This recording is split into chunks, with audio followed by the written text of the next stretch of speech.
जून और दिसंबर 2020 के अंदर आए थे आपके 9 सवाल। इन 9 सवालों में से आपके लिए 5-6 जो है वो इम्पोर्टेंट हैं, बाकी आप 4 नहीं भी पढ़ के जाएँगे तो कोई चिंता की कोई बात नहीं है, वो कभी नहीं आने वाला है एग्ज़ाम के अंदर, ठीक है?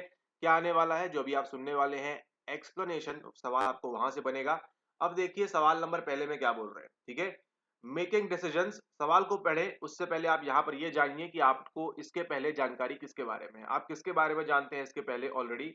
आप जानते हैं यहाँ पर ह्यूरिस्टिक्स के बारे में, ऑलरेडी आपको मालूम है। मेंटल सेट के बारे में आपको मालूम होगा अगर आपने पढ़ी है 11th क्लास की एनसीईआरटी, ठीक है? ओके, तो अब पढ़ते हैं सवाल को। मेकिंग डिसीजंस यानी कि फैसले लेना by the use of mental shortcuts. जैसे ही आपने देखा यहाँ पर मेंटल शॉर्टकट्स, आपको क्या याद आना चाहिए? आपको याद आना चाहिए, हमने ऊपर देखा हुआ है यहाँ पर, आपको केवल पीवाईक्यू याद आना चाहिए, ठीक है? पीवाईक्यू में कहाँ पर देखा है आपने? देखिए दिखाते हैं। यहाँ पर देखिए हमने बात की थी किसके बारे में? यहाँ पर दिखा हुआ है ह्यूरिस्टिक्स। उसी के साथ साथ आपको एक जगह देखिए यहाँ पर क्या लिखा हुआ है, इसको पढ़िए आप केवल। यहाँ पर क्या लिखा हुआ है? क्या लिखा है यहाँ पर? मेंटल शॉर्टकट्स क्या होते हैं? ह्यूरिस्टिक्स। तो आप बताइए अगर आपने इसको रिवाइज किया है पिछले पीवाईक्यू से, तो क्या आपको कुछ भी और एक्स्ट्रा यहाँ पर दिमाग लगाने की आवश्यकता है क्या? नहीं, केवल ये पीएचडी सॉल्विंग गाइड देखिए, जो बताया हुआ है, जो आपने नोट किया हुआ है उसको करिए और आंसर मार्क करते हुए आगे बढ़िए, ठीक है? कुछ पढ़ना भी नहीं है आपको आगे सवाल में क्या हो रहा है, क्योंकि सवाल किसकी बात कर रहा है? Mental shortcuts. अब देखिए शॉर्टकट क्या आपको मालूम है? ये एक लंबा रास्ता है, ठीक है? इस लंबे रास्ते को क्या करेंगे आप? इस प्रकार से यहाँ पे शॉर्टकट से आपको पहुंचना है इस पॉइंट तक, तब क्या करेंगे? ये शॉर्टकट आप यहाँ पर ले लेंगे, ठीक है? इसी प्रकार से आपके ब्रेन के अंदर, आपके माइंड के अंदर एक क्या होते हैं? मेंटल शॉर्टकट्स होते हैं, ठीक है? तो उसको आप क्या बोलेंगे? आई होप आपको यहाँ पर आंसर समझ में आ चुका है। आंसर क्या है करेक्ट आपका? ऑप्शन नंबर 3, ह्यूरिस्टिक्स, ठीक है? ये आंसर कैसे है? आपने केवल निकाला है ओनली पीवाईक्यू बेस पर, ठीक है? अब समझते हैं यहाँ पर हो क्या रहा है, ठीक है? That focus on one aspect of a problem, किसी प्रॉब्लम की केवल एक एस्पेक्ट पे ध्यान देता है, while ignoring others refers to which one of the following। अच्छा, उससे पहले ध्यान करिए, रिवाइज करिए। यहाँ पर ह्यूरिस्टिक्स कितने प्रकार के होते हैं? एक होता है पहला आपका अवेलेबिलिटी ह्यूरिस्टिक, और दूसरा कौन सा होता है आपका यहाँ पर? रिप्रेजेंटेटिव ह्यूरिस्टिक, ठीक है? और ये आगे जाकर आपको 2021 के पीवाईक्यू में फिर से टकराएगा, डोंट वरी, ठीक है? और ये भी टकराएगा आगे जाकर। अवेलेबिलिटी ह्यूरिस्टिक्स के अंदर क्या होता है? आप एक ही एस्पेक्ट पे फोकस करते हैं, वो क्या है? वो है प्लेन क्रैश।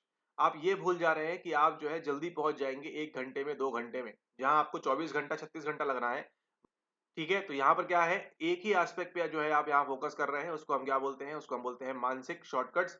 और यहाँ पे सही आंसर क्या होगा आपका? आपका होगा ह्यूरिस्टिक्स। यहाँ पर देखिए ऐसे मानसिक शॉर्टकट जो समस्या के एक पहलू पर ध्यान केंद्रित करता है। कितने पहलू हैं? केवल एक पहलू पे आप ध्यान केंद्रित करेंगे, जबकि दूसरे पहलुओं को नजरअंदाज कर देता है। का प्रयोग करते हुए निर्णय करना निम्न में से किससे संबंधित है? ठीक है, किसके संबंध की बात हो रही है यहाँ पर? देखिए यहाँ पे कोई बंद प्रभाव नहीं है, कोई विश्वास दृढ़ता भी नहीं है। ये क्या है? सिंपली आपकी स्वानुभाविक शोध प्रणाली की यहाँ पर बात हो रही है, ठीक है? ये क्या है आपका? ये है आपका अवेलेबिलिटी ह्यूरिस्टिक, और दूसरा आपका है यहाँ पर रिप्रेजेंटेटिव ह्यूरिस्टिक्स। ये आपके बहुत बहुत इंपॉर्टेंट है, मोस्ट आईएमपी है। अब यहाँ पे समझना है आपको कि मानसिक विन्यास क्या होता है, ठीक है? अब अगर आपको ये सब समझ में आया, इसका मतलब ये सब किसकी बात हो रही है? ये सब बात हो रही है आपके कॉग्निशन के अंदर, यानी कि आपके ब्रेन के अंदर, आपके माइंड के अंदर क्या क्या चीजें होती हैं ऑटोमेटिकली, उसकी यहाँ बात हो रही है। अब यहाँ देखिए मानसिक विन्यास क्या होता है। अब यहाँ बात करने वाले हैं हम आपके मेंटल सेट के बारे में, ठीक है? मेंटल सेट यानी कि मानसिक विन्यास, यानी कि कहाँ से इन्फ्लुएंस होगा? ये इन्फ्लुएंस होगा आपके पास्ट एक्सपीरियंस से, ठीक है?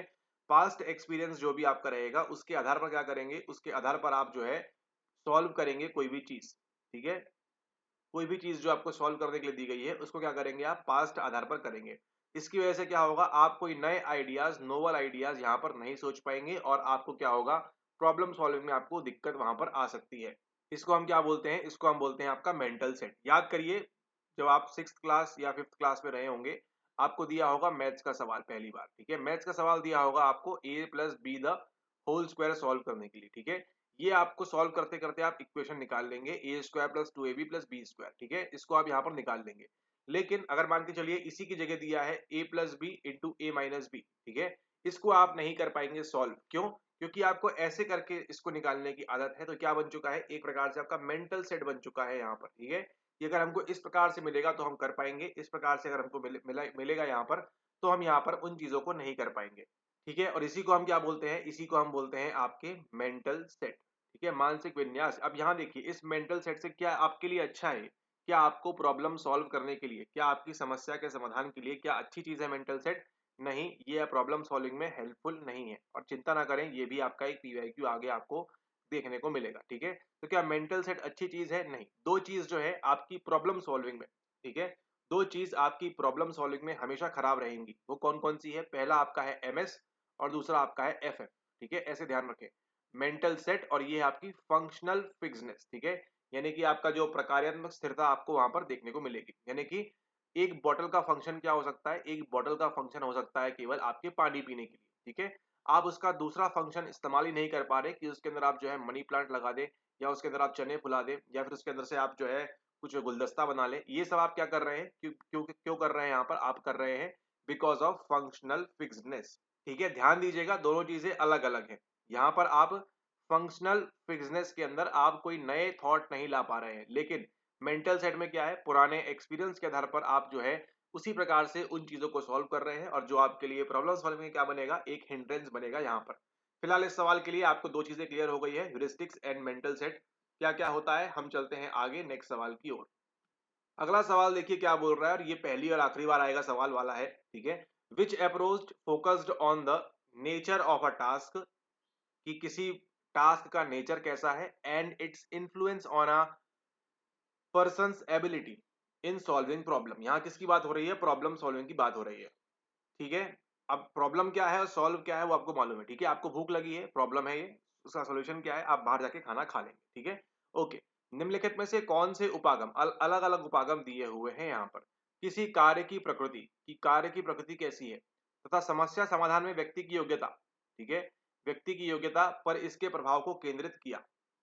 साहचर्यात्मक उपागम, सूचना प्रसंस्करण उपागम, गेस्टाल्ट उपागम या फिर व्यवहारवादी उपागम। यहाँ पर तो यहाँ पर कौन सी अप्रोच ने किया? पहले इसका देखिए सही आंसर क्या है। यहाँ पर सही आंसर है आपका यहाँ पर ऑप्शन नंबर थर्ड, यहाँ पर गेस्टाल्ट अप्रोच आपकी, ठीक है? गेस्टाल्ट अप्रोच जो है ये यहाँ पर इसका सही आंसर है, ऑप्शन नंबर 3। अभी यहाँ पर देखिए एसोसिएशनिस्ट अप्रोच के अंदर क्या होता है, आप क्या कर रहे हैं? साहचर्य कर रहे हैं, ठीक है? साहचर्य कर रहे हैं, उसका एसोसिएशन कर रहे हैं, ठीक है? ये आपको ध्यान रखना है आगे आने वाले परीक्षा के सवालों के पॉइंट ऑफ व्यू से।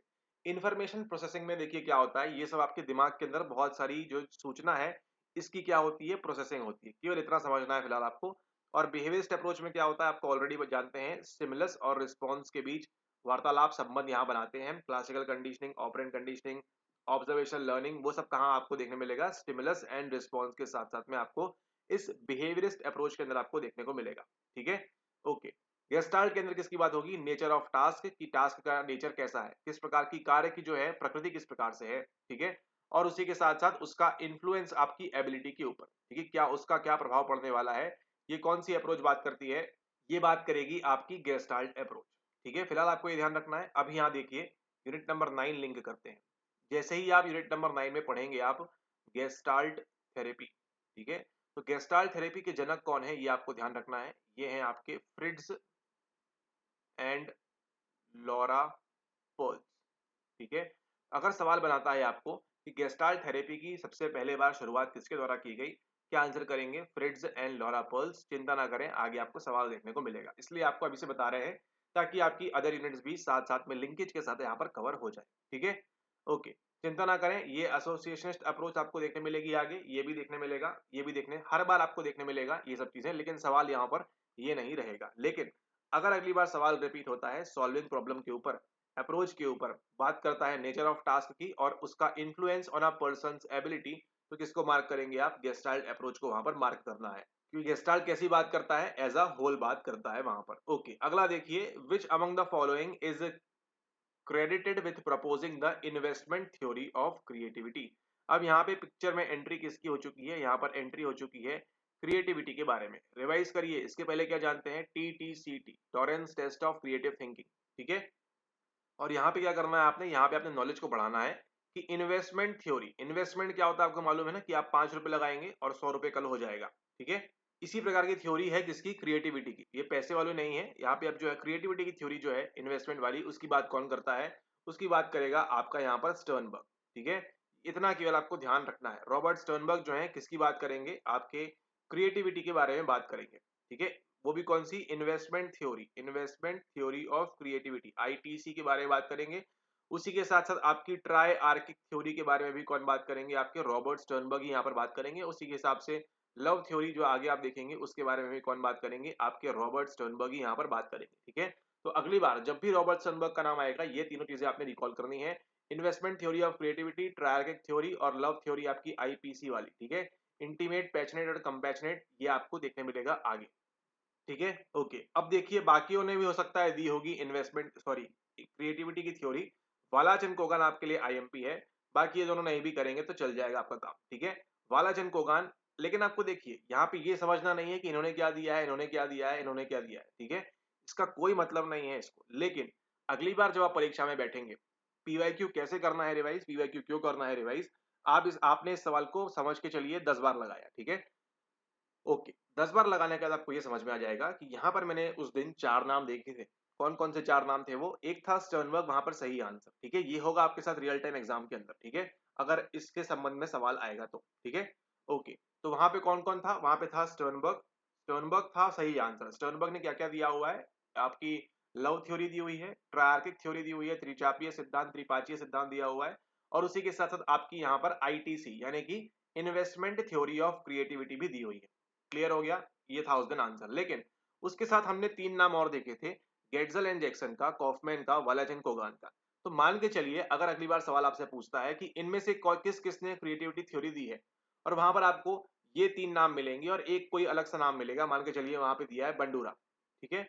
तो बंडूरा आप जानते हैं क्रिएटिविटी के बारे में बात नहीं करेंगे, लेकिन ना आपको क्या ध्यान आएगा कि उस दिन हमने ये सब नाम देखे थे और इनका संबंध हो सकता है शायद आप चांस लेंगे वहां पर किससे हो सकता है, क्रिएटिविटी से हो सकता है। ठीक है, ऐसे आपको पीवाईक्यू की हेल्प लेनी है और ऐसे आपको जो है दिमाग लगाना है एग्जाम हॉल के अंदर। ठीक है, इसलिए इनको याद रखना भी जरूरी है लेकिन सतही तौर पर। ठीक है, कि हाँ आपको स्टर्नबर्ग का नाम ध्याते आते ही ये पीवाईक्यू याद आना चाहिए 2020 का और बाकी नाम भी लिंक होना चाहिए। अब ये केवल एक सवाल का बता रहे हैं हम। ठीक है, ऐसा आपको हर सवाल के साथ करेंगे तो आपको कोई दिक्कत नहीं है, आप उसी सेशन के अंदर आप एग्जाम क्लियर कर लेंगे, उसी सेशन के अंदर। ठीक है, जिसमें बैठोगे उसी में क्लियर हो जाएगा, पेपर 2 में बहुत अच्छे नंबर आएंगे। ठीक है, इस बात का आपको यहाँ पर ध्यान रखना है। निम्नलिखित में से किसे सृजनात्मक के निवेश सिद्धांत का प्रतिपादन का श्रेय जाता है? किसको जाएगा? आपके स्टर्नबर्ग को जाएगा, इन्वेस्टमेंट थ्योरी ऑफ क्रिएटिविटी। 3 सवाल देख लिए, हम चलते हैं नेक्स्ट सवाल की ओर और यहाँ पर देखो, आपको यहाँ कुछ चीजें देखना है और सीखना है यहाँ पर क्या हो रहा है। ठीक है, ये इंपॉर्टेंट था किसी जमाने में, अब इस प्रकार के सवाल नहीं पूछते हैं। द कॉग्निटिव थ्योरी यानी कि संज्ञानात्मक सिद्धांत कंटेंट्स डिपेंडेंसी बिहेवियर यानी कि आपका जो भी व्यवहार है to be arising from and being maintained by cognitive distortions and maladaptive thought processes. ठीक है, यानी कि आपकी जो संज्ञानात्मक सिद्धांत है, थ्योरी है, वो क्या बोलती है कि जो भी आपका व्यवहार है, ठीक है, जो भी आपका व्यवहार है किससे आ रहा है, वो आ रहा है आपके कॉग्निटिव डिस्टॉर्शन से और मेल एडेप्टिव थॉट प्रोसेसेस से। यानी कि अगर आप यहां पर देखिए, अगर आप एक सही व्यक्ति हैं, आप सही काम करेंगे। ठीक है, लेकिन मान के चलिए किसी ने आपके आके क्या कर दिए, आपके कान भर दिए, तो आपकी जो थॉट प्रोसेस है वो कैसी हो जाएगी, वो मेल एडेप्टिव हो जाएगी, खराब हो जाएगी। ठीक है, इस व्यक्ति के बारे में किसी ने आके, आप मानते हैं ये व्यक्ति सही है, कोई आया उसने क्या कर दिया, कान भर दिए, तो जो आपके सही वाले थॉट थे वहां पर क्या चले जाएंगे, यहाँ पर आप वो नेगेटिव थॉट चले जाएंगे। ठीक है, तो क्या हो जाएगी आपकी थॉट प्रोसेस, चिंतन प्रक्रिया कैसी हो जाएगी, मेल एडेप्टिव वहां पर हो जाएगी। अब जब मेल एडेप्टिव वहां हो जाएगी तो क्या करेंगे आप, वहां पर इस व्यक्ति के बारे में आपको भी नेगेटिव थॉट्स आ जाएंगे। वास्तविकता में ऐसा नहीं है। ऐसा कौन बोलती है, ऐसा बोलती है आपकी कॉग्निटिव थ्योरी। ठीक है, ओके। अब जो हम बोलते हैं यहाँ पर मानसिक दीवानापन या फिर जो व्यक्ति पागल जिसको आप बोलते हैं, ठीक है, या फिर मेनियाक जिसको आप बोलते हैं यहाँ पर कि पागल हो चुका है वो व्यक्ति। ठीक है, वो इंसेनिटी की तरफ जा चुका है या फिर जो है मतलब समझ रहे हैं, पागल एक आम भाषा में वो व्यक्ति पागल हो चुका है। ठीक है, तो वहां पर वो व्यक्ति पागल हुआ है, उसके पीछे वजह क्या है? अगर वो साइको एनालिस्ट वाला होगा तो क्या बोलेगा, पास्ट की चीजें। बिहेवियरिज्म वाला होगा तो क्या बोलेगा, गलत चीजें उसने लर्निंग ले ली। ठीक है, एंड जो कॉग्निटिव वाले होंगे वो क्या बोलेंगे, इस व्यक्ति के पागल होने के पीछे वजह क्या है, उसके मेल एडेप्टिव थॉट प्रोसेसेस। ये यूनिट नंबर 9 में भी पढ़ना है आपने। और उसी के साथ साथ कॉग्निटिव डिस्टॉर्शंस। ठीक है, यानी कि अब वो प्रॉपर फैसले नहीं ले पा रहा है। ठीक है, मेन बात किसकी है, फैसले लेने की बात है। अब which of the following are associated with cognitive distortions, इनमें से किस किस का संबंध है इस कॉग्निटिव डिस्टॉर्शन से? ठीक है, यहाँ पे सही आंसर क्या है, अवेलेबिलिटी भी है, वही ह्यूरिस्टिक्स की बात हो रही है, हाइंडसाइट बायस भी है, फ्लेक्सिबल एट्रीब्यूशन भी है और इल्यूजन ऑफ कंट्रोल भी है। ठीक है, सभी की सभी चीजें जो है यहाँ पर आएंगी। ऑप्शन नंबर ए सही है, इतना आप इसको अभी ध्यान कर लो। बस इतना ही ध्यान रखना है कि ये चारों जो हैं किसके अंदर आएंगे, ये चारों आएंगे आपके, इनका संबंध है किससे, आपके कॉग्निटिव संज्ञानात्मक डिस्टॉर्शन से। ठीक है, ये आपको ध्यान रखना है। ए बी सी डी यहाँ पे सही आंसर है। अवेलेबिलिटी क्यों, ह्यूरिस्टिक, प्लेन क्रैश होगा, प्लेन क्रैश, आपका बुद्धि आपकी घूम गई है, आप अपना काम नहीं कर पाओगे। जहां पे आपको 36 घंटे लगने चाहिए वहां पर आपको केवल 2 घंटे लग जाएंगे अगर आप चले जाओगे फ्लाइट से या प्लेन से। लेकिन आपने क्या किया, आपने देखा वहां पर कि प्लेन क्रैश की सुविधा, मतलब जो न्यूज थी उसको आपने देखा और क्या कर लिया, फिर आपने कॉग्निटिव डिस्टॉर्शंस का आप वहां पर शिकार हो जाते हैं। गलत थिंकिंग, गलत चीजें आ गई। उसी प्रकार से आपके हाइंडसाइट बायस में होगा, फ्लेक्सिबल एट्रीब्यूशन में भी होगा, और इल्यूजन ऑफ कंट्रोल के अंदर भी ये सब चीजें यहाँ पर आपको देखने को मिलेगी। अब यहाँ पर देखिए एट्रीब्यूशन, ये आपको मतलब का है, इसको आप क्या बोलते हैं, गुणारोपण। किसी व्यक्ति को आप कैसे गुणारोपण करेंगे वो आप देखेंगे कहां पर, आप देखेंगे यूनिट नंबर 8 के अंदर।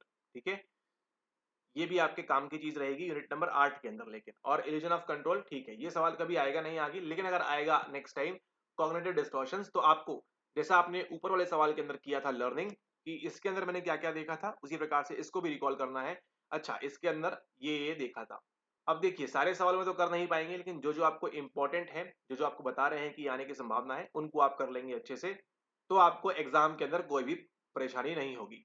संज्ञानवादी सिद्धांत के अनुसार पराश्रिता व्यवहार संज्ञानात्मक अभिविन्यास तथा दुरूनकुलिक विचार प्रक्रिया में उत्पन्न और अनुरक्षित होता है। कौन कौन से संज्ञानात्मक अभिविन्यास है, उपलब्धता, पश्च दृष्टि अभिनति, लचक गुणारोपण और नियंत्रण का भ्रम, सभी की सभी चीजें आपको इसके अंदर देखने को मिलेगी। ये सभी की सभी चीजें आपको ध्यान रखनी है। लचक गुणारोपण भी रहेगा, ये भी रहेगा, ये भी रहेगा, और ये भी यहाँ पर रहेगा। मेन उनको क्या जानना है, मेन जानना है कि आपको ये पता है कि नहीं, ये वाला पता है कि नहीं। इसलिए देखिए केवल उन्होंने 2 ऑप्शन में दिया है, आप समझ रहे हैं। सवाल उनको यही पूछना है कि आपको उपलब्धता ह्यूरिस्टिक यानी कि अवेलेबिलिटी ह्यूरिस्टिक्स के बारे में मालूम है क्या नहीं। हर ऑप्शन में उन्होंने ए क्यों नहीं दिया है, क्योंकि उनको केवल ये जानना है बच्चे को इतना पता है या नहीं, और उसके साथ साथ ये पता है या नहीं। बाकी उन्होंने दोनों देखिए एबीसी दिया हुआ है। ठीक है, समझ रहे हैं। इस प्रकार से आपका जो सवाल है उसको वो सेट करते हैं। चाहते तो वो हर ऑप्शन के अंदर ए दे सकते थे, यहाँ भी, लेकिन नहीं किया उन्होंने। क्यों, उनको जानना है कि क्या आपको केवल पीवाईक्यू के आधार पर क्या आपको ये बनता है या नहीं बनता। इस विद्यार्थी को, इस बच्चे को अवेलेबिलिटी ह्यूरिस्टिक मालूम है या नहीं, कि वो ऐसे ही एग्जाम देने आ चुका है। ठीक है, अगर उसको मालूम है तो 50-50 तक तो एनटीए ने स्वयं पहुंचा दिया है कि भैया इन दोनों में से कोई एक मार्क कर लो, 2 नंबर आपको मिल जाएंगे। ठीक है, तो ये आपको ध्यान रखना है। हम चलते हैं नेक्स्ट सवाल की ओर। अब यहाँ पर देखिए ये नहीं आएगा। ठीक है, ये सवाल डिस्कार्डेड है, कभी भी नहीं आपको देखने को मिलेगा। अब क्या हो रहा है सीख लो यहाँ पर। Which of the following are the parts of mental logic theories of reasoning. अच्छा, रीजनिंग पता है कि नहीं आपको, पहले सबसे पहले बात ये है रीजनिंग का मतलब क्या है। रीजनिंग का मतलब है तर्कना। ठीक है, आपको ये फोन चाहिए है, उसके लिए क्या करेंगे आप, इस फोन को लेने के लिए आप रीजनिंग लगाएंगे, मुझे चाहिए कि नहीं चाहिए, पैसे कितने हैं, आगे क्या होगा, आगे क्या फायदा होगा, क्या नुकसान होगा, ये सब चीजें क्या करेंगे आप, रीजनिंग करेंगे। रीजनिंग करने के लिए क्या चाहिए आपको, बुद्धि चाहिए। ठीक है, बुद्धि चाहिए, दिमाग चाहिए आपको। ठीक है, okay. Which of the following are parts of mental logic theories. ठीक है, यानी कि कौन कौन सी लॉजिक, इसको देखिए कॉमन सेंस से सॉल्व करिएगा बिल्कुल, और कुछ मत करिएगा। ठीक है, ओके। आगे देखिए क्या है, a set of inference schemas, accumulation of concept, a reasoning program, a set of pragmatic principle. ठीक है, यहां पर देखिए क्या बोल रहे हैं, निम्नलिखित में से किस तर्क को मनोतर्क सिद्धांत के, क्या लिखा है हिंदी पढ़ो आप, निम्नलिखित में से किस तर्क के मनोतर्क सिद्धांत के भाग हैं। ठीक है, हस्तक्षेप योजनाओं का विन्यास, संप्रत्ययों का संचयन, तर्क कार्यक्रम, व्यवहारिक सिद्धांतों का विन्यास। यहां पर देखो केवल आपने आंसर नोट कर लेना है, A, C एंड D, ये आपका सही आंसर है। संप्रत्ययों का संचयन, आप वहां कंसेप्ट नहीं सीखेंगे, उन कंसेप्ट को आप एक्यूमुलेट नहीं करेंगे यहाँ पर इसके अंदर। ठीक है, और कुछ नहीं करना है इस सवाल के अंदर। इस सवाल को नहीं भी पढ़ के जाओगे अगली बार, कोई दिक्कत की बात नहीं है। ACD ओनली जो है वो यहाँ पर सही आंसर है। अब यहाँ पर ध्यान दो, क्या आपको नहीं पता है प्रेग्मेटिक प्रिंसिपल्स क्या होंगे, आप सोचिए, क्योंकि आपने ऑलरेडी यूनिट नंबर 1 में पढ़ा हुआ है। किसके बारे में, यूनिट नंबर 1 में क्यों पढ़ाया था आपको, प्रेग्मेटिज्म के बारे में। जैसे ही हमने लिखा प्रेग्मेटिज्म, यथार्थवाद, ठीक है, ये कौन से 3 नाम याद आते हैं आपको, विलियम जेम्स का, सॉरी, यस विलियम जेम्स का, फिर चार्ल्स सॉन्डर्स पियर्स का, और उसी के साथ साथ एक और नाम है आपके जॉन डीवी का। नहीं आता है आपको याद, नहीं आता है तो क्या करना है, फिर से रिवाइज करना है। ठीक है, तो वो जो प्रेग्मेटिज्म है किसकी बात करता है, हमको रिजल्ट ला कर दो, कैसे भी करो, कुछ भी करो। मेंटल थ्योरीज ऑफ रीजनिंग, तर्कना कर रहे हो आप यहाँ पर, अ सेट ऑफ प्रेग्मेटिक प्रिंसिपल्स जो है यहाँ पर काम में आएंगे आपके। ठीक है, अ सेट ऑफ प्रेग्मेटिक प्रिंसिपल होना चाहिए, अ रीजनिंग प्रोग्राम, एक तर्कना के लिए प्रोग्राम होना चाहिए, और अ सेट ऑफ इन्फरेंस स्कीमा। ये तीनों आएगा यहाँ पर, ये सही आंसर है। एक्यूमुलेशन ऑफ कंसेप्ट यहाँ पर नहीं होगा, ये आपको ध्यान रखना है। संप्रत्ययों का संचयन या उसको आप सीखेंगे नहीं, एक्यूमुलेट नहीं करेंगे, ये ऑलरेडी आपके पास पहले से होगा, ठीक है। आप मोबाइल खरीदने जाना है, ये नहीं सोचेंगे कि मोबाइल होता क्या है, उसका कंसेप्ट क्या है, मुझे क्यों बात करनी है, उसका कंसेप्ट क्या है, ऐसा नहीं। पहले से आपके पास क्या होगा, असेट होगा, इंटरफेरेंस स्कीमा दिया हुआ है यहाँ पर, और प्रैग्मेटिक प्रिंसिपल्स, इतना ही करना है और कुछ नहीं करना, नहीं आएगा सवाल। तब आज तक नहीं आया है, देखेंगे अगर आगे आता है तो, ठीक है। ओके, नेक्स्ट सवाल की ओर मूव करते हैं। ये आपके लिए इंपॉर्टेंट है और आपको अभी टेबल दिखाएंगे, उतना ध्यान कर लो, बाकी काम खत्म है। Which of the following are the components of metacognition. अब यहाँ पर देखिए बात हो रही है आपके मेटाकॉग्निशन के बारे में। मेटाकॉग्निशन समझे उससे पहले समझिए कॉग्निशन क्या होता है। आपको मालूम है अपने दिमाग, आपके ब्रेन के अंदर क्या चीजें हो रही है, ब्रेन नहीं माइंड के अंदर क्या आपकी थॉट है, क्या लैंग्वेज है, क्या प्रॉब्लम सॉल्विंग है, क्या मेमोरी है, वो सब चीजें हैं, ठीक है। अब जैसे ही आपने उसके अंदर मेटा लगा दिया तो उसका मतलब क्या होता है, उसका मतलब होता है कि आप कितना जागरूक हैं उसके बारे में, और आपकी एबिलिटी किस चीज को लेके कंट्रोल करने की, ठीक है। एबिलिटी, कंट्रोल, जागरूकता, ये सब जो है यहाँ पर कुछ कीवर्ड्स हैं जिनको आपको ध्यान रखना है, और ये एक आपका इंपॉर्टेंट कंपोनेंट है, ठीक है। मेटाकॉग्निशन एक इंपॉर्टेंट कंपोनेंट है। इसको आप क्या बोल सकते हैं, थिंकिंग, यानी चिंतन करना, किसके बारे में, अबाउट थिंकिंग, यानी आप जो चिंतन कर रहे हैं उसके बारे में ही और डीप में सोचना, आपकी एबिलिटीज के बारे में, कितना कंट्रोल है, क्या नहीं है, क्या नहीं है, वो सब कहाँ आता है आपके, वो सब आपके मेटाकॉग्निशन के अंदर आएगा। इसी को आप क्या बोलते हैं, आप बोलते हैं परासंज्ञान, ठीक है। परासंज्ञान आएगा आपका यहाँ पर। अब इसके अंदर देखिए कुछ चीजें होती हैं, यहाँ पे सही आंसर है आपका मेटाकॉग्निटिव नॉलेज, यानी कि ज्ञान चाहिए आपको, और उसी के साथ साथ क्या चाहिए, उस ज्ञान को क्या करना होगा, आपको प्रॉपरली रेगुलेट भी करना होगा। ए एंड डी जो है यहाँ पर इसका सही आंसर दिया हुआ है, ठीक है। Option number second A and D is the correct answer यहाँ पर, ठीक है। कंपोनेंट्स पूछा है, कंपोनेंट्स कौन कौन से हैं आपके परासंज्ञान के, आपके मेटाकॉग्निशन के। तो अगली बार अगर आता है तो क्या करेंगे, आंसर परासंज्ञान ज्ञान की बात है, अनुभव भी आएगा, लेकिन यहाँ पर परासंज्ञान ज्ञान विनियमन यहाँ पर दिया हुआ है ऑप्शन नंबर सेकंड के अंदर। अब यहाँ पर देखिए ये फोटो आपको जो है ध्यान रखनी है, और ये आपके लिए एक इंपॉर्टेंट कार्य करेगी, ठीक है। इसको आप स्क्रीनशॉट ले लें, यहाँ पर बहुत ही इंपॉर्टेंट है। तीन चीजें दी हैं, मेटाकॉग्निटिव नॉलेज, एक्सपीरियंस और रेगुलेशन। रेगुलेशन आपके लिए मोस्ट आईएमपी है, ये आपको 2021 में फिर से पीआईक्यू आएगा, इसलिए कह रहे हैं स्क्रीनशॉट ले लीजिए इस चीज का, ठीक है। और पर्सन, टास्क और स्ट्रेटेजी किसके अंदर आएगी, आपके यहाँ पर नॉलेज के अंदर गिरेगी, उसका नहीं लेना है, इसका ले लीजिए। यहाँ पर देखिए मेटाकॉग्निशन यानी कि थिंकिंग अबाउट थिंकिंग, आप जो चिंतन कर रहे हैं उसी के बारे में आपको और चिंतन करना है। तीन चीजें हैं, मेटाकॉग्निटिव नॉलेज, रेगुलेशन और एक्सपीरियंसेस, ठीक है। नॉलेज के अंदर क्या क्या आएगा, डिक्लेरेटिव नॉलेज, प्रोसीजरल नॉलेज और कंडीशनल नॉलेज, जो सीखा हुआ है नॉलेज, डीपीसी, तीन प्रकार का आएगा। रेगुलेशन में क्या क्या आएगा, प्लानिंग, मॉनिटरिंग और इवेल्युएटिंग, ये तीनों आएगा। और एक्सपीरियंस में क्या आएगा, आपकी अवेयरनेस, थॉट्स और फीलिंग्स। इसको भी क्या कर लें आप, स्क्रीनशॉट ले लें, मोस्ट आईएमपी है। सवाल जितना बनेगा यहीं से बनेगा, इतना ही पूछेंगे, इसके बाहर से आपको मेटाकॉग्निशन के ऊपर एक भी सवाल आपको देखने नहीं मिलेगा। हाँ, पूछ सकते हैं थिंकिंग अबाउट थिंकिंग, या फिर अपने बारे में सोचना, स्वयं के बारे में, एबिलिटीज के बारे में, वो सब चीजें जो आएंगी वो किसके अंदर गिरेंगी, पार्ट के अंदर आपके, वो गिरेंगी आपके मेटाकॉग्निशन के पार्ट के अंदर। इतना ही करो और कुछ नहीं करो, ठीक है। और भी चीजें पढ़ने के लिए है, और यहाँ पर सही आंसर क्या होता है, ए डी, ठीक है। इसको आपको ध्यान रखना है। एनडी है, कई बार आंसर दे देता है अपने मन से। परासंज्ञान ज्ञान आप जानते हैं, लेकिन अनुभव भी इसके अंदर आएगा, और परासंज्ञान विनियमन जो है वो भी यहाँ आपको देखने मिलेगा। ऑप्शन नंबर सेकंड यहाँ पर सही है। अब देखिए चूंकि यहाँ गलती हुई है, इसलिए अगली बार कभी आपको ये सवाल देखने नहीं मिलेगा। क्या मिलेगा, इसके अंदर क्या क्या आता है वो पूछेंगे, इसके अंदर क्या क्या आता है, इसके अंदर क्या क्या आता है, ऐसा आपको बनाकर वो पूछेंगे सवाल, ठीक है। नेक्स्ट सवाल की ओर आगे बढ़ते हैं। छोड़ दो इसको, कोई नहीं जरूरत है इसको पढ़ने की, नहीं आएगा सवाल। 2020 का पेपर एक टफ पेपर था। जॉनसन लेड 1995 है some contingencies in the scientific study of logic की बात है, विच कॉम्प्रोमाइज, जो आप कहाँ पढ़ते हैं पेपर नंबर 1 के अंदर। तो आपको क्या ध्यान देना है, ध्यान देना है आपको इसके अंदर कि अगर लॉजिक वगैरह की बात है तो क्या पढ़ते हैं इसके अंदर, इन्फरेंस पढ़ते हैं और सिलोजिज्म पढ़ते हैं, हो गया काम खत्म, इतना ही करना है और कुछ नहीं करना है इसके अंदर, ठीक है। अगली बार सवाल आएगा जॉनसन लेड के ऊपर, ये तीन चीजें आपको ध्यान रखनी है, ठीक है। दिमाग को क्या मेमोराइज करना है कि रिलेशनल इन्फरेंसेस हमने देखे थे, ये वाला हमने देखा था, और सिलोजिज्म देखा था, ये आपको पीवाईक्यू पूछेगा। लेकिन ये जो पीवाईक्यू पूछा है आपको 25 के अंदर, उसका और इस सवाल का कोई रिलेशन नहीं है, ठीक है। यहाँ पे सही आंसर क्या है, option number second A B D, इतना ही करना है और कुछ नहीं करना है इसके अंदर। ए बी डी आपको मालूम होना चाहिए कौन से सवाल आपको उठाने हैं, कौन से सवाल आपको डिस्कार्ड करने हैं, फालतू का बोझा लेके आपको चलना ही नहीं है बिल्कुल भी, ठीक है। लेकिन अगली बार आएगा एग्जाम से 2 दिन पूर्व आपको आंसर बनना चाहिए। रिलेशनल इन्फ्रेंसेस, प्रोपोजिशनल इन्फ्रेंसेस और सिलोजिज्म जो है ये है scientific study of logic which compromise किसके द्वारा, जॉनसन एंड लैड के द्वारा। ठीक है, आप इस सवाल को जाके गूगल पे बहुत सारा पढ़ लो, ढेर सारा पढ़ लो, पूरा पीएचडी कर डालो इसमें, लेकिन सवाल नहीं आएगा।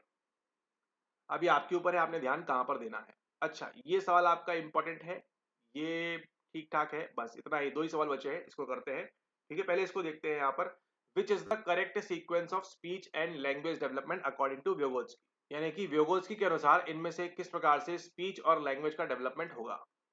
यहाँ पर क्या बोल रहे हैं, बोल रहे हैं यहाँ पर कि आपके vygotsky के अनुसार वाक और भाषा विकास का सही क्रम क्या है, सहज, आदिम, अहम केंद्रिक और अंतर्वृद्धि। ठीक है, सहज प्रकार से होगा, आदिम होगा, अहम केंद्रिक होगा या फिर अंतर्वृद्धि किस प्रकार से होगी, उसको यहाँ पर आपने आंसर करना है। तो देखिए, लैंग्वेज डेवलपमेंट में पहली बार सवाल आ रहा है आपका यहाँ पर, लैंग्वेज डेवलपमेंट में भाषा विकास के अंदर जो नाम आपको ध्यान रखना है वो किसका है, पहले एक प्रमुख नाम है नोम चोम्स्की का, उसी के साथ आपको ध्यान रखना है वुर्फ शपीरो हाइपोथेसिस का, आगे देखने मिलेगा आपको हाइपोथेसिस, और एक और नाम ध्यान रखना है आपको यहाँ पर व्योगोत्स्की का, एक और नाम ध्यान रखना है आपको यहाँ पर स्किनर का। ठीक है, भाषा के बारे में जब भी मेनली बात आएगी तो नोम चोम्स्की, वुर्फ शपीरो हाइपोथेसिस, व्योगोत्स्की और आपका स्किनर जो है ये प्रमुख नाम रहेंगे। ठीक है, स्पीच यानी कि बोलने की बात है, आगे आपको देखने मिलेगा सिंटैक्स, प्रैग्मेटिक्स और वो सब चीजें जब आएगा सवाल देखेंगे यहाँ पर। ठीक है, तो लेकिन यहाँ क्या पूछ रहे हैं, अकॉर्डिंग टू व्योगोत्स्की। अच्छा, जब भी यहाँ पर नोम चोम्स्की की बात आएगी तो क्या ध्यान रखना है आपको, language acquisition device, LAD, language acquisition device आपको यहाँ पर ध्यान रखना है इसके अंदर। ठीक है, ओके, अब क्या करना है आपने यहाँ पर व्योगोत्स्की के अनुसार आपको क्या ध्यान रखना है, अभी यहाँ पर रट लेना है इसको ऑर्डर को। ठीक है, कौन सा ऑर्डर होगा, ठीक है, ऑर्डर कौन सा होगा, सबसे पहले क्या आएगा आपका, प्रिमिटिव आएगा, पी आएगा सबसे पहले आपका, फिर आपका एन आएगा। ठीक है, इसको भी अभी बढ़ाएंगे निमोनिक चलते चलते धीरे धीरे, और फिर ई आर आई, ये आपका ऑर्डर है, पी नहीं, और आपका ऑप्शन नंबर सेकंड जो है ग्रीन से करना था, ये जो है आप इसका सही आंसर है, बी ए सी डी। प्रिमिटिव थॉट आपका आएगा सबसे पहले, उसके बाद कौन सा आएगा, नैव आएगा, फिर आपका ईगोसेंट्रिक आएगा और फिर आपका इन ग्रोथ आएगा। इतना ही ध्यान करो, इसके अंदर और कुछ करने की आवश्यकता नहीं है। व्योगोत्स्की की आगे जाकर जेडपीडी वगैरह की बात करेगा, वो आपके लिए इंपॉर्टेंट है। ठीक है, ये सवाल इसके बाद कभी नहीं पूछा गया, लेकिन अगर अगली बार पूछा जाएगा तो आपको ध्यान रखना है कि 2020 में मैंने एक सवाल सॉल्व किया था, हमको बताया था वहां पर इन नामों के बारे में जो आपके लिए मोस्ट आईएमपी है, ये नाम आपके लिए इंपॉर्टेंट है, यहाँ पे आपने दिमाग लगाएंगे हम। ठीक है, लेकिन इस सवाल के अंदर बिल्कुल भी नहीं, पी एन ई आई, प्रिमिटिव आएगा सबसे पहले, फिर नाइव आएगा, फिर इगोसेंट्रिक आएगा और फिर आपकी इनग्रोथ आएगी। इस प्रकार से आपका जो है बच्चे के अंदर स्पीच और भाषा का विकास होता है। ठीक है, ओके, अब इसके बाद देखिए ये सवाल जो बच गया था यहाँ पर, ये आपको देखिए, इसको ना आप स्वयं से सॉल्व कर लोगे, हम बता रहे हैं, ये केवल 2 सेकंड का खेल है ये सवाल का, आप खुद आपकी आंखें अभी जो है चौंधिया जाएंगी यहाँ देख के इसको, इस सवाल को, क्योंकि इसके अंदर केवल 2 मिनट का खेल है, 2 मिनट भी ज्यादा बोल दिए, 2 सेकंड का। शोधकर्ताओं ने अनेक प्रकार की स्वानुभविक शोध प्रणाली की पहचान की है, जिनमें निम्नलिखित में से क्या शामिल है, लेक्सोग्राफी सामरिकी, सेटिस्फाइसिंग सामरिकी, मानसिक विन्यास, पहलुओं द्वारा निरसन। ठीक है, बताइए क्या होगा यहाँ पर, ये होगा, ये होगा, ये होगा या फिर ये होगा, आपको आंसर मालूम है। ठीक है, केवल दिमाग लगाइए यहाँ पर क्या हो सकता है। शोधकर्ताओं ने अनेक प्रकार की स्वानुभविक शोध प्रणाली पहचान की है, जिनमें निम्नलिखित में से क्या शामिल है, लेक्सोग्राफी, सेटिस्फाइसिंग, मानसिक विन्यास या फिर पहलुओं द्वारा निरसन। अगर आपको इस सवाल का आंसर बन जाएगा इसका मतलब आप तैयारी बिल्कुल सही कर रहे हैं। ठीक है, हमारे आंसर देने से पूर्व आप सॉल्व करें इस चीज को, क्या इसका आंसर 1 होगा, क्या इसका आंसर 2 होगा, क्या इसका आंसर 3 होगा या फिर इसका आंसर 4 होगा, क्या होगा इसका सही आंसर।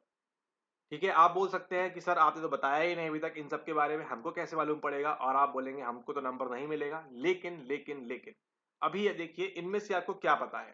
ठीक है, इनमें से अगर आप एग्जाम के अंदर यही करना है कि मुझे इसके अंदर से क्या पता है, मुझे पता है इसके बारे में, ह्यूरिस्टिक्स के बारे में कितने प्रकार के होते हैं, एक होता है अवेलेबिलिटी, दूसरा होता है रिप्रेजेंटेटिव। ठीक है, उसके बाद देखिए which of these are included in it, lexicography strategy नहीं पता, सेटिस्फाइसिंग स्ट्रेटेजी नहीं पता, और यहां पर आपकी गाड़ी रुक जाएगी, मेंटल सेट। अरे, मेंटल सेट और ह्यूरिस्टिक्स का तो कोई संबंध ही नहीं है, बताइए। अभी हमने देखा मेंटल सेट क्या है, कि आपने पास्ट में जिस प्रकार से चीजों को पास्ट एक्सपीरियंस के आधार पर क्या करते हैं, आप उसको सॉल्व करने का प्रयास करते हैं और वहां पर आप फंसे रह जाते हैं क्योंकि आप प्रॉब्लम सॉल्व नहीं कर पाएंगे। एक प्रकार से क्या होता है वहां पर, आपको वहां पर मानसिक विन्यास देखने को मिलता है। लेकिन ह्यूरिस्टिक्स क्या होते हैं, थोड़ा रिकॉल करिए, अभी हमने बताया था क्या होते हैं ये मेंटल शॉर्टकट्स होते हैं। क्या होते हैं? Mental shortcuts. तो जब आपके दिमाग ने इतना दिमाग लगा लिया कि ये आपकी प्रॉब्लम सॉल्विंग में क्या करेगा, आपको हेल्प कर रहा है, ठीक है? मेंटल शॉर्टकट्स, आप शॉर्टकट की मदद से क्या करेंगे, आप जल्दी पहुंचेंगे। लेकिन मेंटल सेट क्या कर रहा है, आपकी प्रॉब्लम को बढ़ा रहा है, ठीक है? और यहाँ पर देखिए, ऊपर आपको बताया भी है अब यहाँ पर, इसलिए आपको बोल रहे हैं PYQs are the one of the most important thing अंग्रेजी में, ठीक है?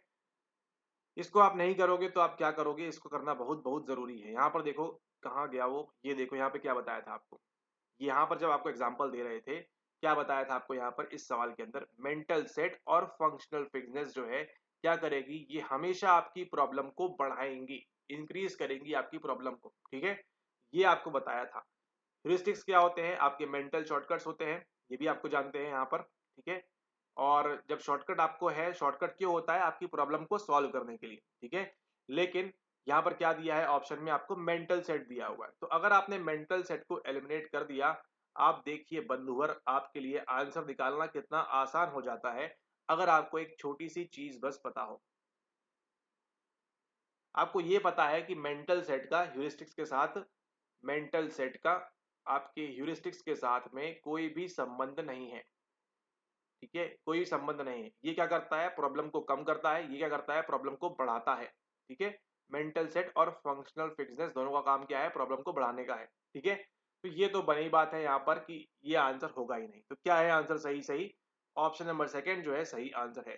पहला है आपका लेक्सिकोग्राफिक स्ट्रेटेजी, दूसरा आपका है सेटिस्फाइसिंग स्ट्रेटेजी, और तीसरा है आपका यहाँ पर क्या, वो है आपका एलिमिनेशन बाय एस्पेक्ट्स। अब ये सवाल इसके बाद कभी आया नहीं, तो टेंशन की कोई बात नहीं है, ठीक है?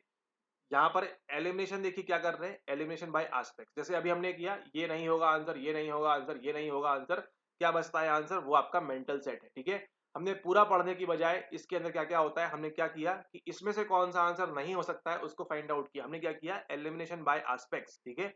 इसके अंदर यही चीज होती है। और बाकी आपकी बची ए बी सी, इसको हम क्या करेंगे, इसको हम एज अ एक फ्री यूट्यूब लेक्चर यहाँ पर देख ले लेंगे। आंसर आपको ऑलरेडी मालूम है कैसे निकालते हैं, स्मार्टली, एग्जाम में आपको स्मार्टली निकालते आना चाहिए, ठीक है? इसको हम क्या करेंगे, एक फ्री यूट्यूब लेक्चर के रूप में आपके इसी लेक्चर के नीचे एक लिंक लगा देंगे फ्री लेक्चर की, वहां से आप समझ जाएगा डिटेल में ये क्या होता है, ये क्या होता है, और ये क्या होता है, और ये भी क्या होता है, आपको ऑलरेडी जानते हैं, ठीक है? लेकिन पॉइंट यहाँ पर यह है कि आपको आंसर निकालते आ गया है। अगर आपने हमसे पहले स्वयं से सॉल्व कर दिया तो बहुत बढ़िया, क्लैप्स आपके लिए, आपने बहुत अच्छी बात की है, मतलब आपने सही से पढ़ रहे हैं। और अगर नहीं कर पाए हैं अप्लाई इस चीज को, तो क्या करना है, फिर से प्रैक्टिस करना है। पीएचडी दी हुई है, फ्री बुक दी हुई है, उससे प्रैक्टिस करके आप जो है बार बार रिवाइज करेंगे तो धीरे धीरे आपको भी बनना स्टार्ट हो जाएगा, ठीक है? ओके, इसी के साथ इस वीडियो को एंड करते हैं। अगले वीडियो में जो हम मिलेंगे, हम डिस्कस करेंगे आगे यहाँ पर आपके जून एंड दिसंबर 2021 के 6 सवाल। कितने सवाल करने वाले हैं, 6 सवाल, इसमें से आपके 2-3 तो आपको पीवाईक्यू ही देखने को मिलेगा। यहाँ देखिए थोड़ा सा बीटीएस, यहाँ पर क्या है, काटेल ने बोला हुआ है, ये भी छोड़ दो, ये देखो है कि नहीं पीवाईक्यू, बताओ, ये बताओ। Projective measures particularly ink blot test index which of the following, इसको जरूरत भी नहीं है पढ़ने की, नहीं आता क्या क्या होता है, ठीक है? पीवाईक्यू लगाया हुआ है हमने 2019 में, काम खत्म हो जाएगा वहीं से। हुआ ना पीवाईक्यू रिपीट? यहाँ पर देखो बताया था आपको, अवेलेबिलिटी, यहाँ पर रिप्रेजेंटेटिव, और आपका एल्गोरिथम। क्या केवल क्या जानना है आपको, गैम्बलर्स पॉलिसी के बारे में जानना है, बाकी काम खत्म है यहाँ पर, ठीक है? ये देखो पीवाईक्यू दूसरा, ये देखो जेनसन की लेवल 1 लेवल 2, फिर से आ गया वही सवाल, कॉपी पेस्ट उठाकर, तीसरा पीवाईक्यू, ठीक है? ऐसे आप कब करेंगे, प्रैक्टिस करेंगे तो आपको बनेगा। बताया है गार्डनर का रट लेना, इस ऑर्डर को रट लेना है, काम खत्म। ये ऑर्डर शायद वहां से आपके एनसीईआरटी से लिया हुआ है, ठीक है? ओके, और फिर आपकी आंसर की लगी हुई है। तो 1 सवाल, 2 सवाल, 3 सवाल, 4 सवाल, बस 6 में से 4 सवाल आपको देखो यहाँ पर पीवाईक्यू है, ठीक है? तो ऐसे ही आपने पीवाईक्यू लगाना है। वीडियो देखते रहना है। मुलाकात होती है आपसे नेक्स्ट वीडियो में, तब तक के लिए धन्यवाद।